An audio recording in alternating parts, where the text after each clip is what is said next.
अरावली यानी कि उत्तर भारत की लाइफलाइन, या फिर यूं कह लें कि दिल्ली के लिए ग्रीन लंग्स का काम करने वाली भारत की सबसे प्राचीनतम पर्वत श्रृंखला।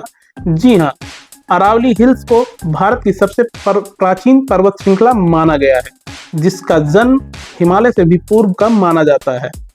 गुजरात के पालनपुर से होकर राजस्थान दिल्ली होते हुए हरियाणा के रेवाड़ी तक विस्तृत रूप से फैली हुई यह 800 किलोमीटर की पर्वत श्रृंखला अपने आप में तमाम वाइल्ड लाइफ सेंचुरीज को समेटे हुए है। ऐसे में 20 नवंबर 2025 को सुप्रीम कोर्ट ऑफ इंडिया ने एक फैसला लिया और जिसमें एक नई परिभाषा से अरावली को परिभाषित किया जाना तय हुआ है। दरअसल वो फैसला कुछ यूं है। सुप्रीम कोर्ट ऑफ इंडिया कहती है कि अब अरावली हिल्स में उन्हीं पर्वत चोटियों को अरावली हिल्स का हिस्सा माना जाएगा जो कि जमीन से 100 मीटर की ऊंचाई पे हैं या फिर उससे अधिक हैं।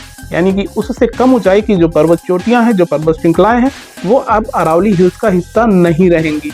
ऐसे में एक विवाद उठ खड़ा हुआ है और तमाम पर्यावरणविदी ये कह रहे हैं कि ऐसे में माइनिंग माफिया कॉरपोरेट्स को एक मौका मिल गया है, एक लूफोल मिल गया है, जो उसकी आड़ में अरावली और उसके आसपास के क्षेत्र में खनन का काम आरंभ कर सकेंगे और आने वाले समय में उनके लिए यह आसान हो जाएगा।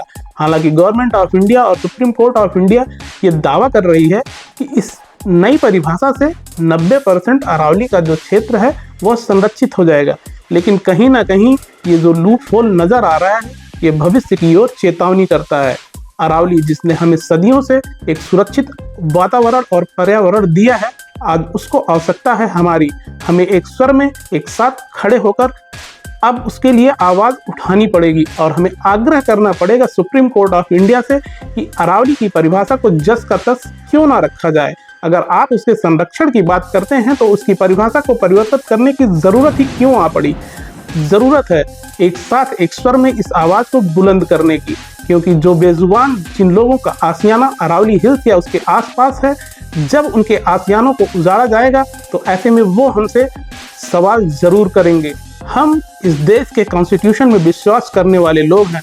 हम सरकार का और सुप्रीम कोर्ट ऑफ इंडिया का बहुत सम्मान करते हैं, लेकिन हम उनसे आग्रह करना चाहेंगे, यदि आप अरावली को संरक्षण देने की बात कर रहे हैं तो इन तमाम पर्यावरण विधियों और पर्यावरण संरक्षकों के साथ बैठकर इसे समझना होगा और ये जो लूफोल जो नजर आ रहा है, जो भविष्य में एक खतरा मंडरा रहा है अरावली पर, उसके लिए जो आवाजें उठ रही हैं उनको सुनना होगा, उनको समझना होगा और कहीं ना कहीं अपने फैसले पर पूरा विचार करने की आवश्यकता है।